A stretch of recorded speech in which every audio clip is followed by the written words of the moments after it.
पूनम शर्मा और आप देख रहे हैं नव समाचार। डॉक्टर सारिका वर्मा से आप सभी परिचित हैं।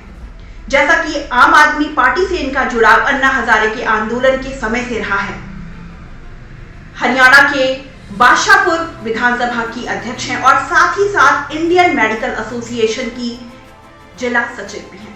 आइए बात करते हैं इनसे कुछ जरूरी मुद्दे पर। बहुत बहुत स्वागत है आपका सारिका जी हमारे नव समाचार पर। Thank you. जैसा कि आप डॉक्टर हैं मैम, अमूमन ऐसा कम देखा जाता है कि एक डॉक्टरी से आप राजनीति में आए, कैसे?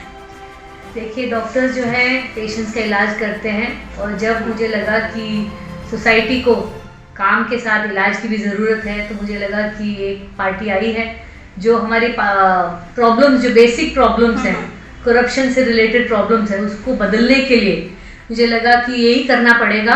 आम आदमी पार्टी का झाड़ू साफ पकड़ के पॉलिटिक्स को साफ करना पड़ेगा, उससे देश भी साफ हो जाएगा और हमारे जो बेसिक मूलभूत सुविधाएं हैं वो लोगों तक पहुंचने लगेंगी। आगामी 10 महीनों में नगर निगम चुनाव शुरू होने वाले हैं। ऐसा क्या तैयारियां हैं आपकी और किस रूप में आप चुनाव लड़ेंगी? मेयर के रूप में, पार्षद के रूप में? देखिए, मेरी उम्मीद तो ये है कि हम 35 के 35 वार्ड में आम आदमी पार्टी के सिंबल पे अच्छे कैंडिडेट ढूंढेंगे और उनको लड़ाएंगे। हमारी राजनीति बिल्कुल साफ है, हम काम की राजनीति की बात कर रहे हैं। दिल्ली में जिस तरह आम आदमी पार्टी ने काम करके एक मॉडल स्टेट बनाया है, अब हम चाह रहे हैं कि गुड़गांव जो बिल्कुल दिल्ली से सटकर है, यहाँ के लोगों को भी वही मूलभूत सुविधाएं मिलें। हमारी सड़कें साफ हों, हमारी नालियाँ साफ हों। हमारे यहाँ पानी जल भराव की बहुत बड़ी समस्या है। हमारे यहाँ अगर आप कॉलोनीज में जाएंगी तो कूड़ा सामने इकट्ठा पड़ा रहता है। ये अलग बात है कि नगर निगम जो है वो अपने आप को ही अवार्ड दे देता है कि हम Gurgaon is become a garbage free city, लेकिन मैं सिर्फ बोलने पे और हेडलाइंस पे काम नहीं करना चाहती हूँ। मेरी कोशिश ये रहेगी कि गुड़गांव के लोगों की जो बेसिक प्रॉब्लम्स हैं वो सॉल्व भी हों और उसी तरह हम एकदम क्लीन साफ तरह के चुनाव लड़ेंगे। किस किस वार्ड में आपकी तैयारी है? हम लोग के ऑलमोस्ट 35 में से 20-22 वार्ड्स में टीम्स बन चुकी हैं, अध्यक्ष भी घोषित हो चुके हैं और ऑलमोस्ट 20-21 लोगों की टीम ऑलरेडी तैयार हो चुकी है। मैं जानती हूँ कि 21 लोग किसी भी वार्ड के लिए काफ़ी नहीं है। हमें हर बूथ पे 10-10 लोग तैयार करने पड़ेंगे, तभी हम एक जीत की स्थिति में आ सकेंगे। लेकिन धीरे धीरे अब लोगों को आम आदमी पार्टी की तरफ उनका झुकाव हो रहा है। हर रोज नए लोग पार्टी में जुड़ रहे हैं, कभी मिस्ड कॉल के जरिए, कभी ट्विटर के जरिए। हर रोज मुझे कोई ऐसा दिन नहीं गया पिछले 3 महीने में जब कोई नया वॉलंटियर जुड़ा ना हो। और हमारे जो जिला अध्यक्ष हैं मुकेश जागर जी, वो लगातार संपर्क में है पॉलिटिकल लोगों से जो इलेक्शन पहले लड़ चुके हैं और हमारे पास एक पूरी सूची तैयार है कितने कितने लोग जुड़ना चाहते हैं। चंडीगढ़ के चुनाव के बाद आम आदमी पार्टी में का एक तरफ एक बहुत इंटरेस्ट आ गया है हरियाणा में और अब मैं उम्मीद कर रही हूँ कि पंजाब इलेक्शंस के बाद जब सरकार बन जाएगी आम आदमी पार्टी की, ऑटोमेटिकली उसका प्रभाव हरियाणा में भी पड़ेगा और मैं काफ़ी कॉन्फिडेंट हूँ कि गुड़गांव के लोग भी दिल्ली की तरह एक ईमानदार सरकार चुनने का काम करेंगे और आम आदमी पार्टी को एक मौका ज़रूर देंगे। चंडीगढ़ से मैम मुझे याद आया कि वहां पर आपकी 14 सीटें थी, फिर भी नगर निगम चुनाव में आपकी पार्टी मेयर नहीं बना पाई। देखिए, ये लोकतंत्र की हत्या जिस तरह बीजेपी और कांग्रेस मिलके कर रहे हैं उसका साफ उदाहरण है। चंडीगढ़ के इलेक्शन में सबसे ज़्यादा सीट आम आदमी पार्टी ने जीती, 14 सीटें, 12 सीटें बीजेपी की थी और कांग्रेस की 8 थी। उसके बावजूद बीजेपी ने कांग्रेस का एक अपना काउंसलर शामिल कर लिया। एक वोट उन्होंने, उनकी एमपी की होती है जो उनकी अपनी एमपी हैं, और उन्होंने 14-14 होनी थी, उन्होंने हमारी एक वोट को रद्द करार करवा दिया। इलेक्शन कमिश्नर ने कोई उसका मुआयना नहीं किया, कोई जस्टिफिकेशन नहीं दिया, चुपके से उन्होंने अपना मेयर घोषित कर दिया।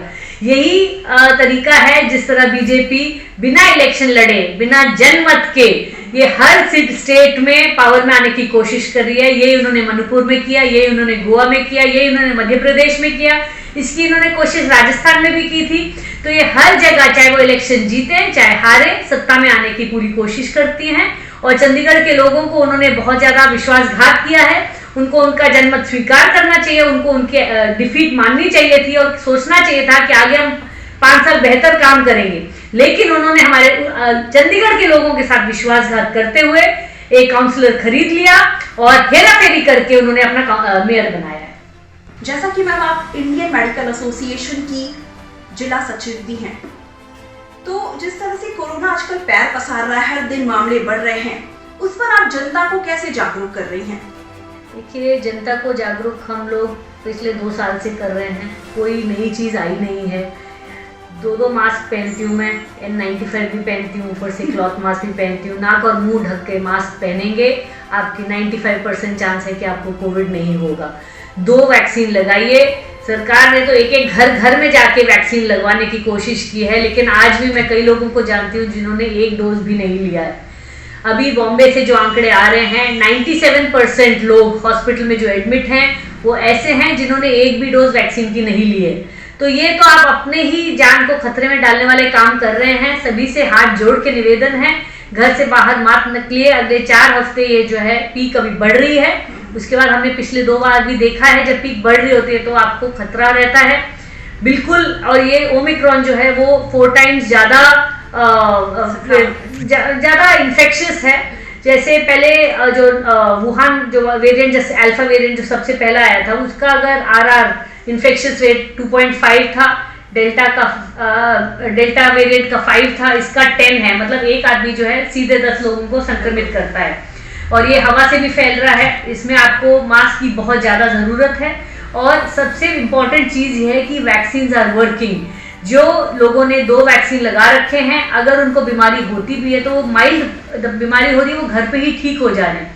कुछ केसेस लेकिन सामने आए हैं जो 2 वैक्सीन के बाद भी डेथ हो गई है, लेकिन उनके कोई ना कोई कोमॉर्बिडिटी थी, जैसे डायबिटीज था या एज 65 के ऊपर थी। तो आपने इस बार, आपसे हाथ जोड़ के निवेदन है, सेल्फ मेडिकेशन मत करिए। पिछली बार जिस तरह लोगों ने बिना प्रिस्क्रिप्शन के स्टीरॉयड खाते गए थे, उसके बाद ब्लैक फंगस आया था।